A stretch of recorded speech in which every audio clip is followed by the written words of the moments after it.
Hello and welcome to Channel's Book Club. My name is Olakunle Kasumu, and it's great to be on the show where we discuss all things books. I just love December. It's a month for relationships. All those old friends that were, hiding behind their desks all year. They just pop out, and everybody begins to see everybody, family, friends, get together, eat, drink, dance, and just have fun and chill out.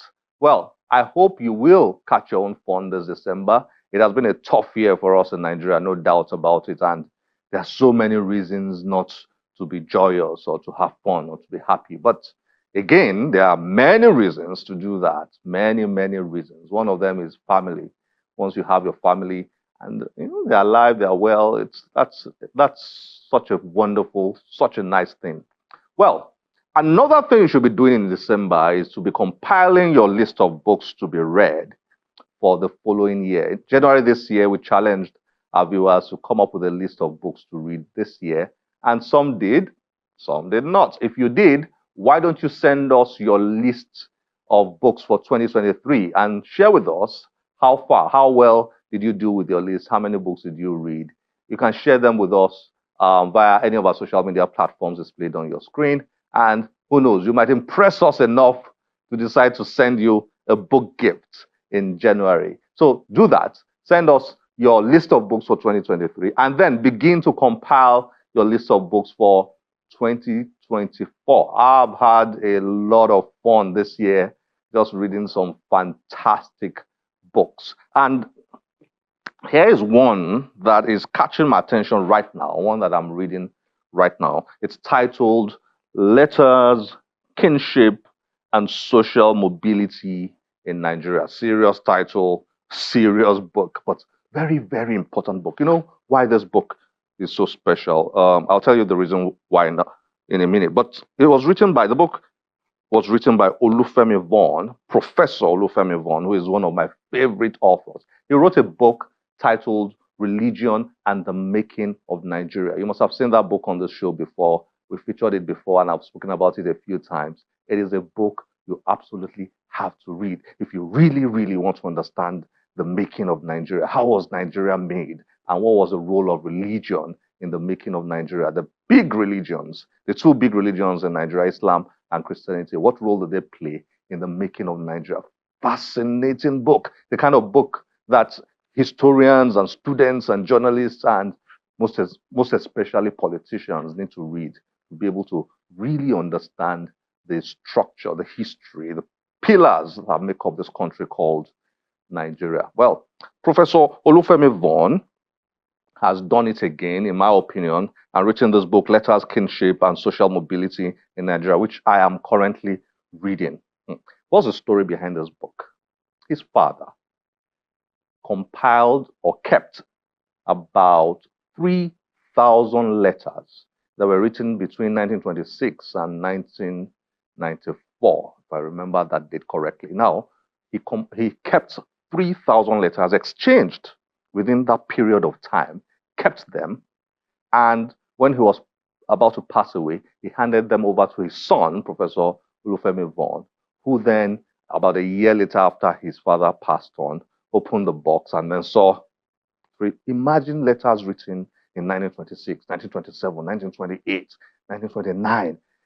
Imagine the kind of treasure stored up in those letters. Well, he decided to dig into the letters, research the letters, and use them to understand the history of what you might call, well, this western region of Nigeria. Well, the book, Letters, Kinship, and Social Mobility in Nigeria, is as a result of his research of those 3,000 letters, just picking up ideas and picking up stories and picking up, values that were shared during those years. Well, you have to read it to understand it. I can't even explain it that much. It's really, really good. But I'll be able to talk better once I'm still in the early pages. Very excited about it. But once I dig in a lot more, trust me, I'll be back to talk about this book because just like movies, once I watch the first 5 minutes, if a movie doesn't catch my attention, don't waste my time. Same thing with books. Once I read the first few pages, if you don't catch my attention, I'm off. All right. So I have here One of the things that we really love this show, a lot of people send us books. Every week, we get loads and loads of books, new books. People say Nigerians don't read. Well, I can assure you of one thing: Nigerians do write very well. So we get a lot of books every week. So going forward, we are going to be introducing to you new books to look out for on this show. So stick to this show every week. Well, maybe not every week, but very regularly. We'll be introducing to you newly released books you need to look out for. Try and get your hands on those books and read them, that kind of thing. So we get a lot of books, and I decided to bring some here today. These ones are non-fiction titles.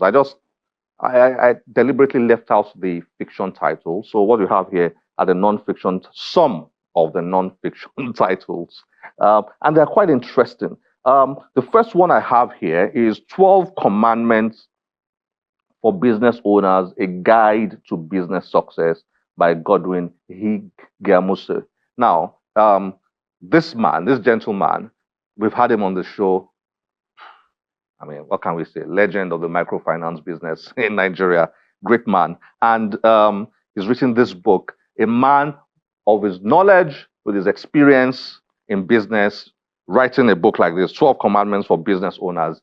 Absolutely, you have to read this. And it's small, just about 113 pages, easy to read, quick. Then I've got this other one, The Job Hunter's Blueprint. Not sure whether that is a rider or part of the title. I think so. The Job Hunter's Blueprint, Winning Strategies for Navigating the Modern Employment Landscape by Chalia Princess Mirigazi. Really, really good stuff. If you are job hunting, you want to get this book. It's nicely written, nice illustrations inside, easy to read. All of you out there looking for jobs. You need to get your hands on this and read. Then I've got here The Talent Coach. The Talent Coach by Frederick Muddy. My good friend Frederick Muddy has written another one, cracked another one. It's titled The Talent Coach. And here, Fela Durotoye writes, through the pages of this brilliant book, the ultimate talent coach himself, Fred Muddy, helps us to unravel the mystery of talent as the secret place of our greatness. One of the best books written this year. You absolutely have to read this one, The Talent Coach by Fred Muddy. Then I've got this book, Florence, Daughter of Akegun, an autobiography. Remember her. Florence B. Makonjola. This is her autobiography. That great Nigerian woman. Her story is here in a well-written, very exceptional book. Absolutely wonderful to read. Florence, Daughter of Akegun, an autobiography. If you're looking for an autobiography to read, this is one to read. And I've also got here Adigun. Heavy, but fantastic work by Gbenga Shokefun. Okay, now I said I had here non-fiction, but I thought I should sneak in one fiction work that reads almost like a non-fiction. Okay, so here is Adigun by Gbenga Shokefun. Heavy, you can see, not so small at all, but every page is a turner. You just have to keep reading and reading. You want to get to the end of the story. Okay, so these are books that we have here. I can't go through all of them here, but we will be introducing to you new books and be advising you to try and get those new books as they come to us, share them with you here and also on our social media platforms. Just keep following those pages. We'll keep introducing those new books to you. And if you want to find out how to get the book, please get in touch with us. Of course, we'll be very happy to point you in the right direction. Well, up next is a reading by Michael Afenfia. Every time I listen to Michael, I just feel like, let me get his book and read. Enjoy this.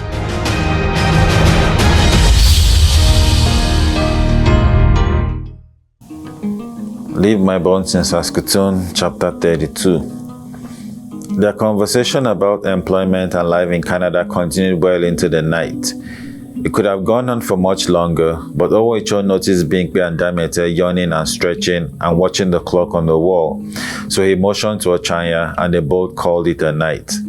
Considering how long they were in transit and how sleep-deprived he felt, Owoicho thought he'd fall asleep as soon as his head hit the pillow, but that didn't happen.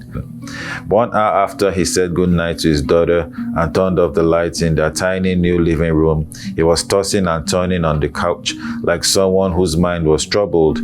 Only he wasn't bothered. If anything, his mind was at peace. For the first time in months, he didn't have to get out of bed at the slightest sound from inside or outside the house.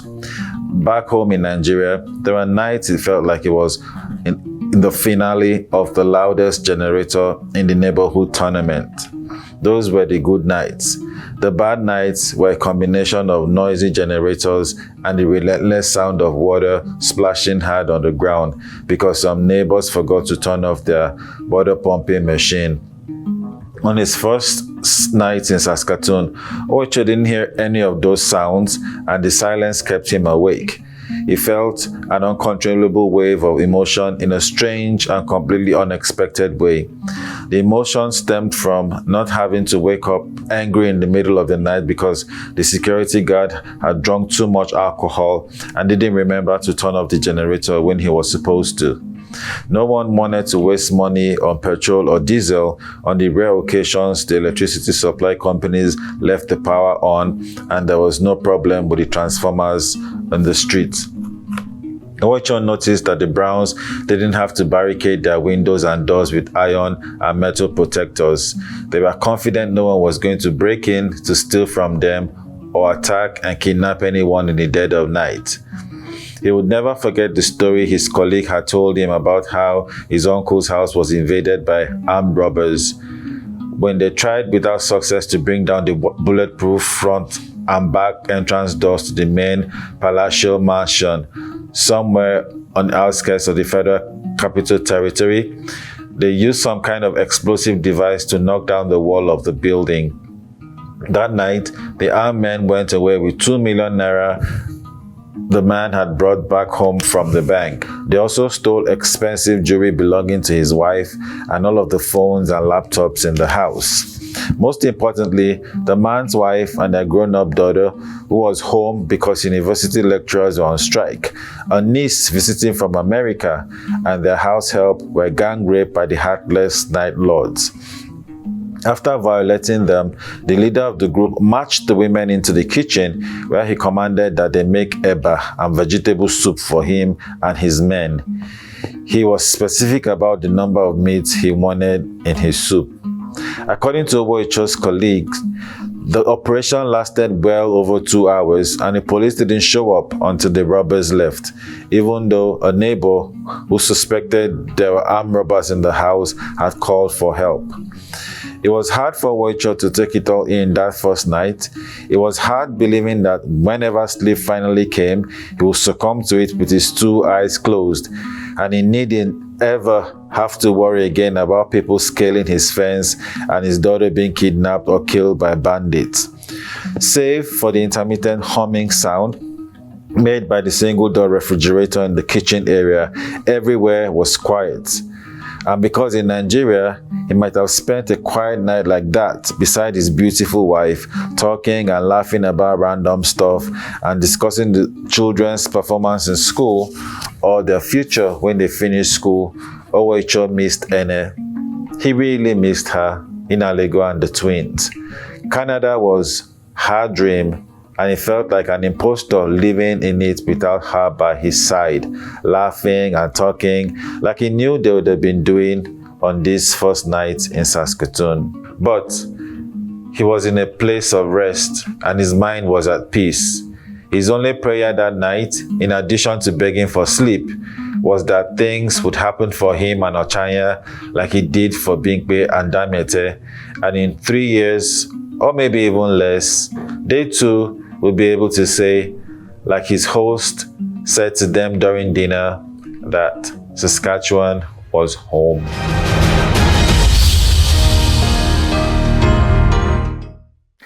There is a young lady, fantastic girl, brilliant 10-year-old. She's written a book and she just wows you when you sit down with her. And you're wondering, is she really 10? She really 10? She's brilliant. She's talented. She's written a book. And we got her on this show to have a discussion with her. She's inspiring for all the children out there and even adults. She's just so inspiring. Muiyiwa Oyetunde is our guest. Let's get to meet with her and then enjoy the conversation we had with Muiyiwa.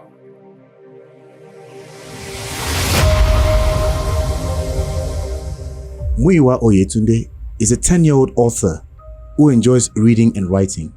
Muiyiwa attends the Shepherd's School, Kaura District, Games Village, Abuja. She is a recipient of the Cambridge Gold Award for Outstanding Academic Performance for the year 2022. And she also emerged 5th in the National Creative Writing Competition for the same year. Muiyiwa was a best student in English language in her grade 5 class of 2023. She joins Channel's book club to discuss her debut book, Thoughts in My Head.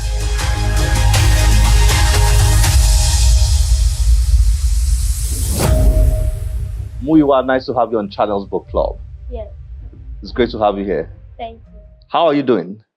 I'm doing very well, thank you. You know, I'm always impressed by young authors, people like you who write and have published their books. Very impressive. Thank you. Well done. How old are you, by the way? Just for the sake of viewers, I know what your age is. Huh? How old are you?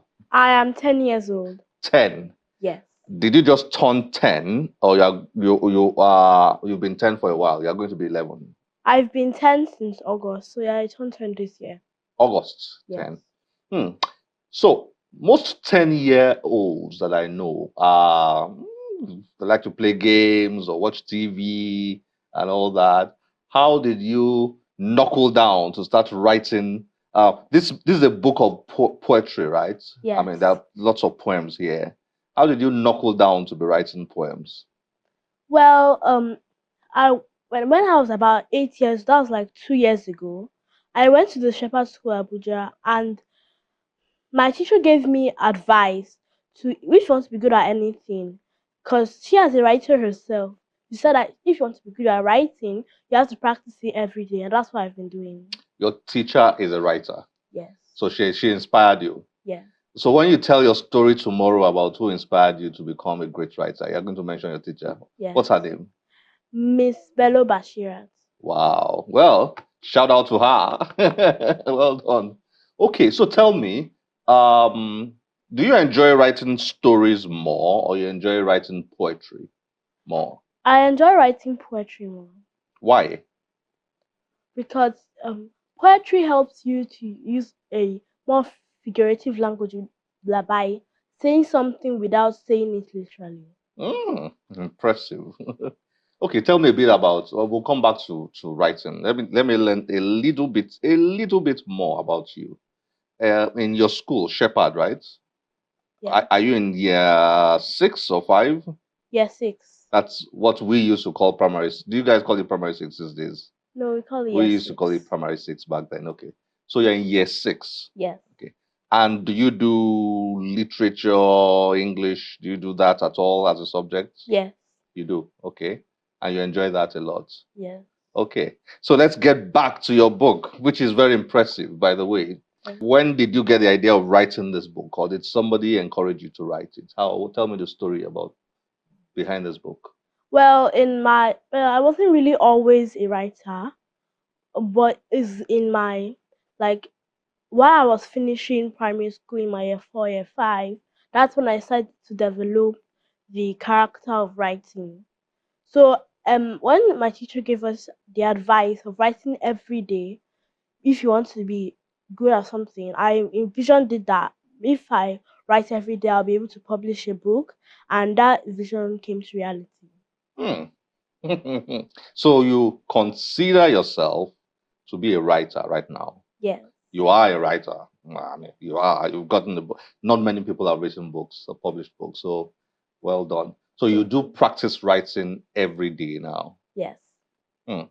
Okay. So tell me, what kind of poems will people find in your book? I hope poems that will positively impact young and old minds In what way? in a way that can teach them a lot of morals and lessons that can stay with them forever. I noticed that because your poems are quite deep. Some of them you will have to explain them to me. They're quite very deep, not as smart as your poems here. Now, which of the poems you have here is your perhaps your favorite? Hmm. I would say, well, I love all of the poems. My favorite could be Don't Be Late Don't be late. Why that? because it gives an emphasis.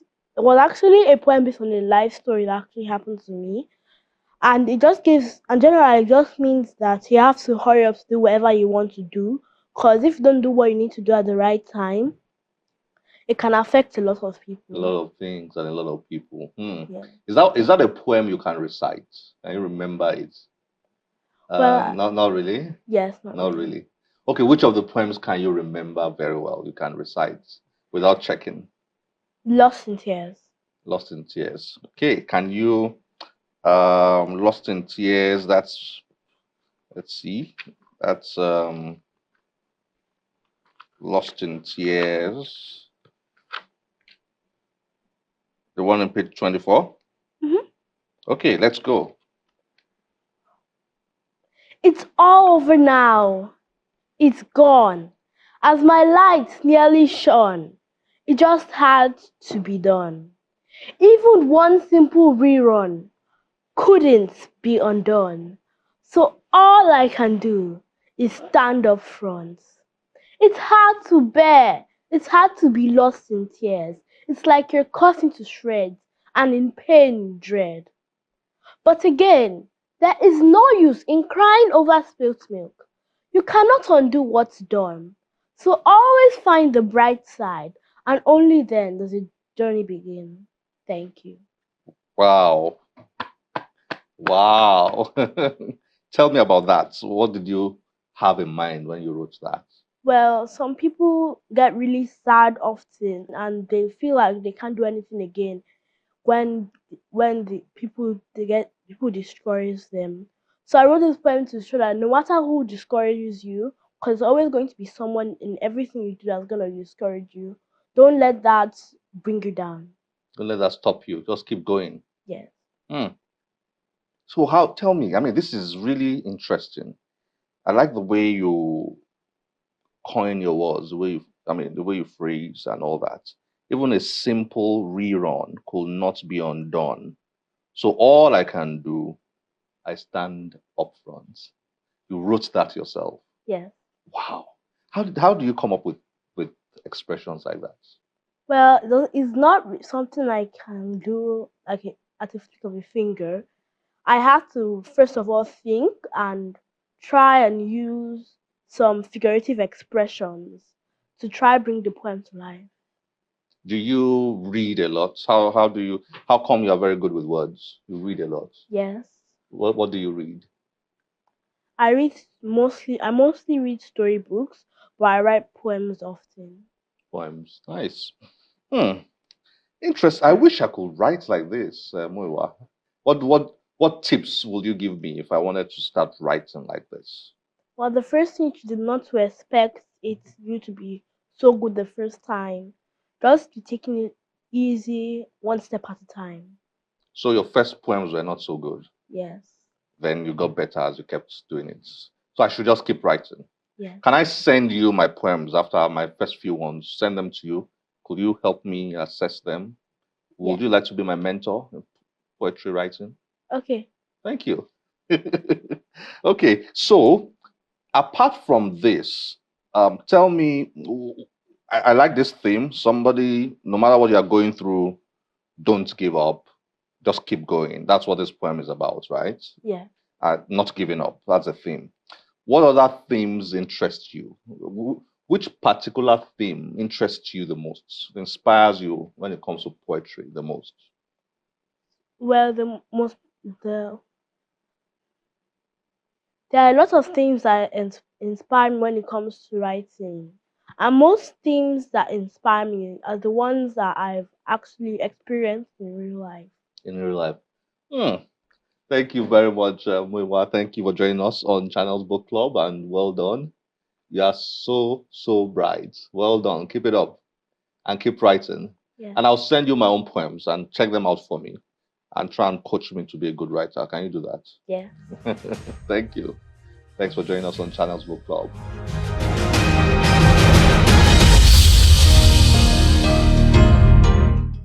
This is where we have to end the show today. As always, we'll be delighted to get your feedback through any of our social media platforms displayed on your screen. My name is Olakunle Kasumo. Remember, one great book can change your life. Bye-bye.